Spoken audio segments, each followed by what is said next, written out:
Hi, welcome back. Today is Sunday, August 26th. And I feel like it's been a really long time since I've recorded a podcast episode, but I guess it's only been a month.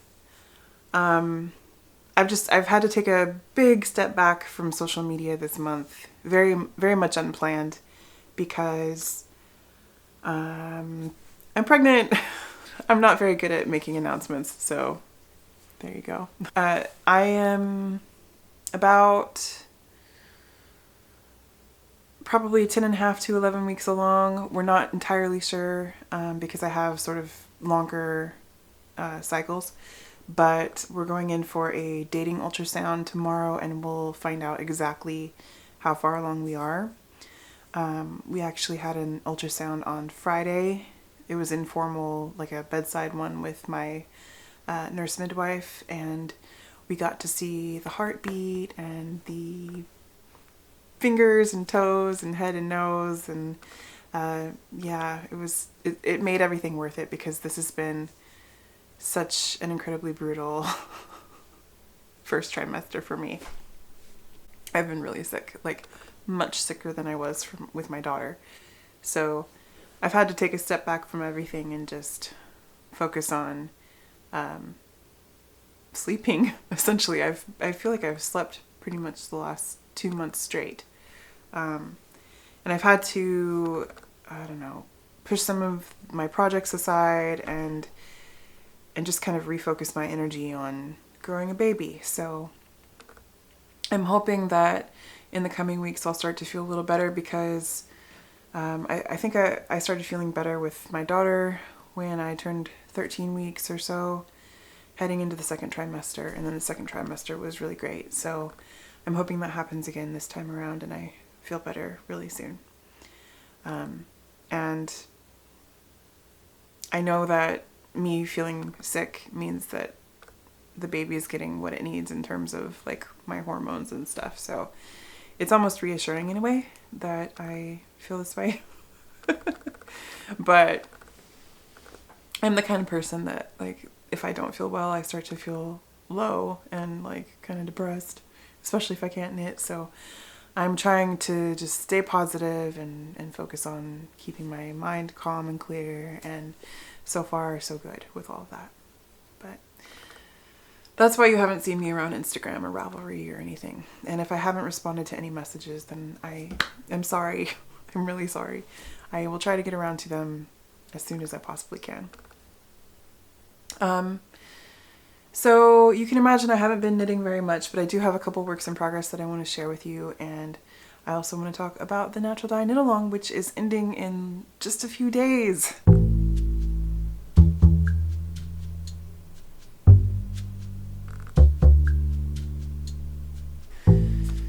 So my first work in progress is a sweater that I'm knitting for my husband.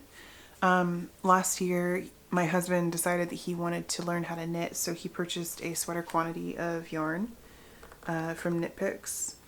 It's Wool of the Andes tweed, and it's in the color Prussian blue. Really pretty color.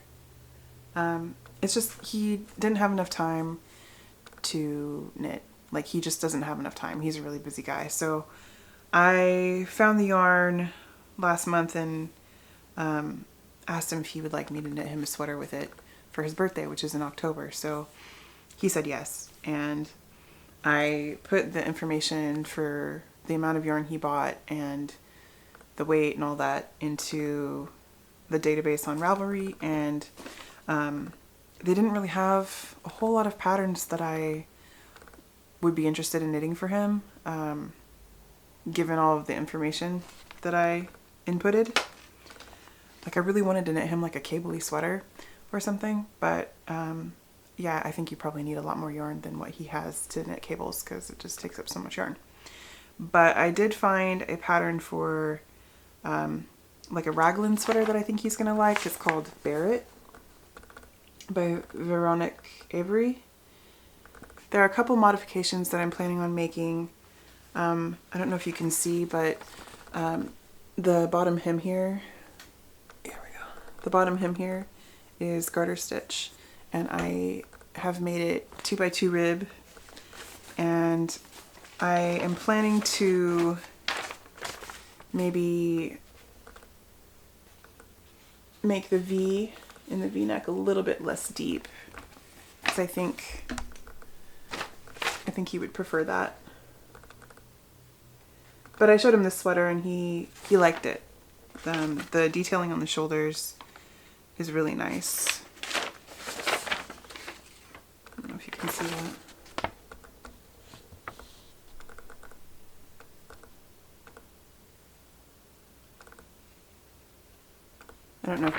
I don't know how well you can see it just from the printed version, but yeah, the the shoulders are ribbed to about right here, and I think it'll look really nice on him. I've actually gotten quite a bit done on this sweater. I knit the back panel. Here's that ribbing on the bottom hem. I switched the garter for 2x2 rib because I think it looks nicer, and I finished it. And now I'm on to the front panel, and I'm almost to the section where you start the raglan decreases. So my hope is to, I don't know how feasible this is going to be, but my hope is to finish this front piece and to seam the two together before we leave for the beach this week. We're going to be at the beach with some friends for about 5-6 days, something like that.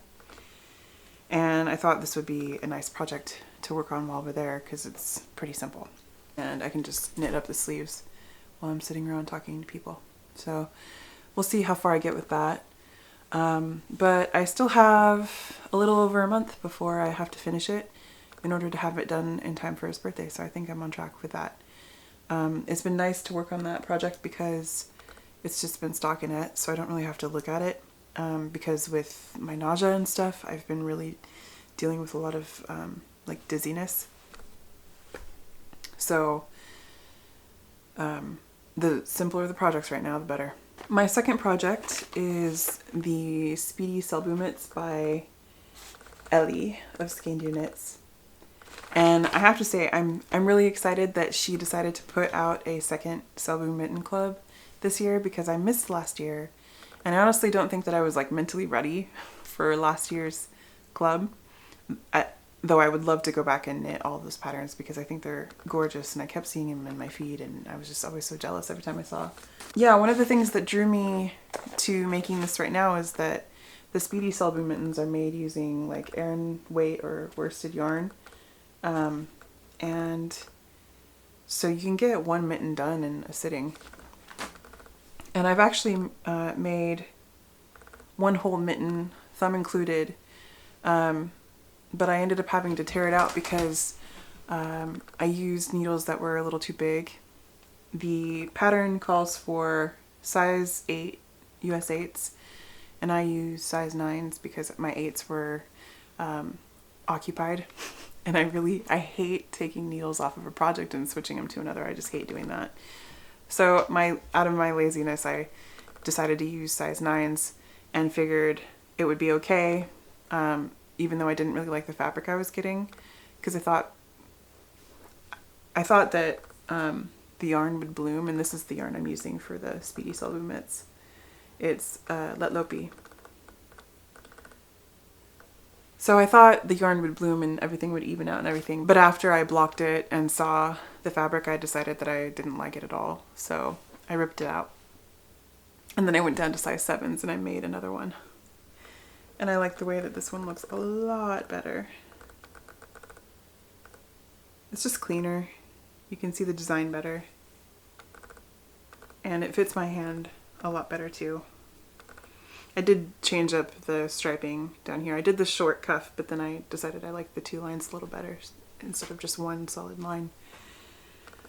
So I did the hand part in one sitting a couple nights ago, and now I just need to go ahead and add the thumb.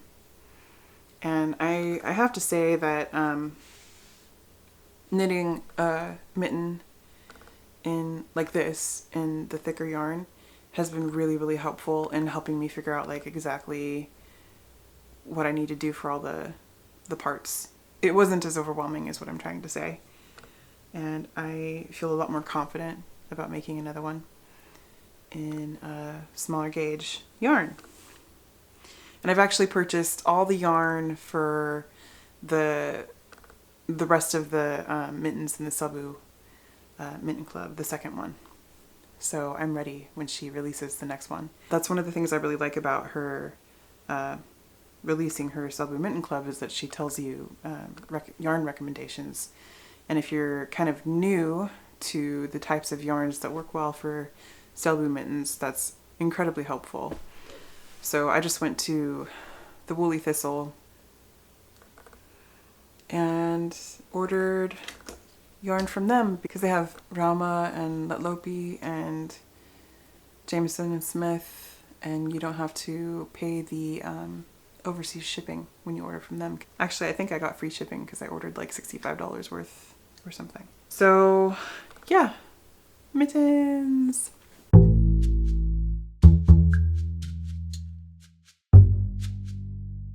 Lastly, let's go ahead and talk about the Natural Dye Knit Along, which is ending September 1st.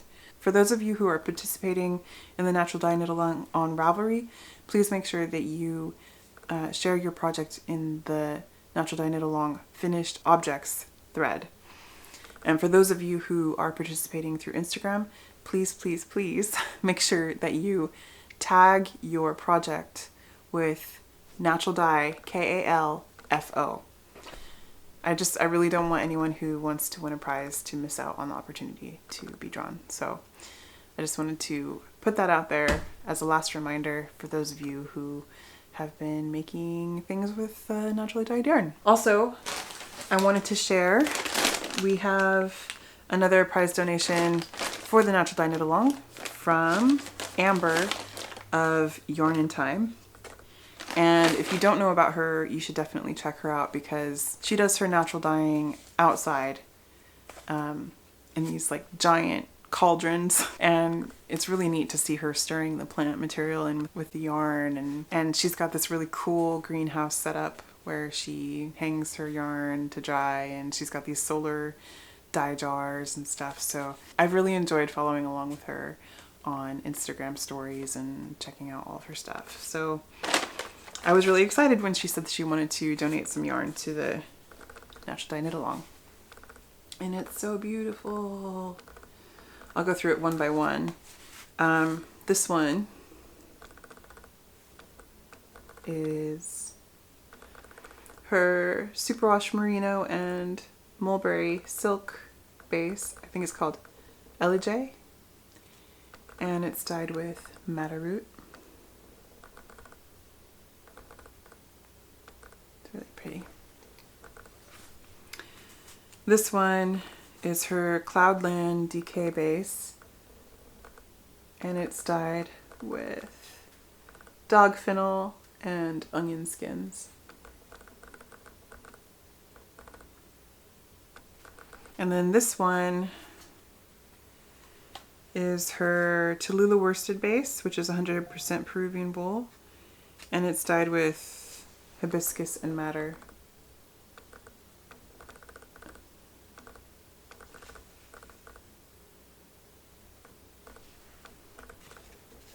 I really like her labels.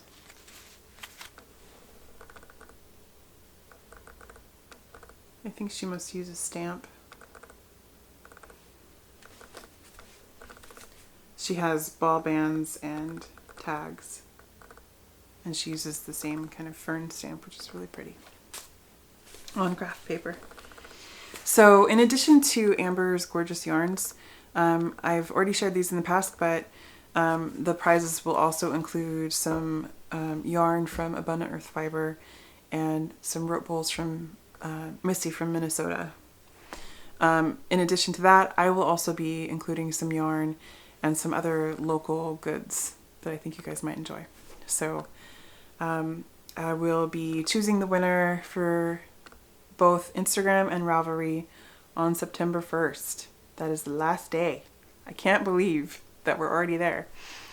I'm going to actually be at the beach that day, but I've warned my friends that I'm going to have to take some time off, stop everything, and choose winners and announce it on social media.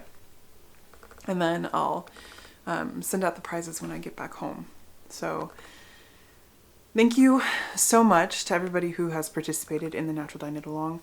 I have been so inspired by everybody. It's been really neat to see all the colors that you've been getting, and just hearing and listening to the conversation. And I think I might want to do it again next year if you guys are interested in maybe having a repeat of this. Let me know what you guys think. Let me know if you'd be interested in another Natural Dye Knit Along.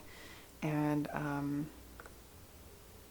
yeah, just tell me what your thoughts are on that. I want to say I'm really sorry that I haven't been available this month.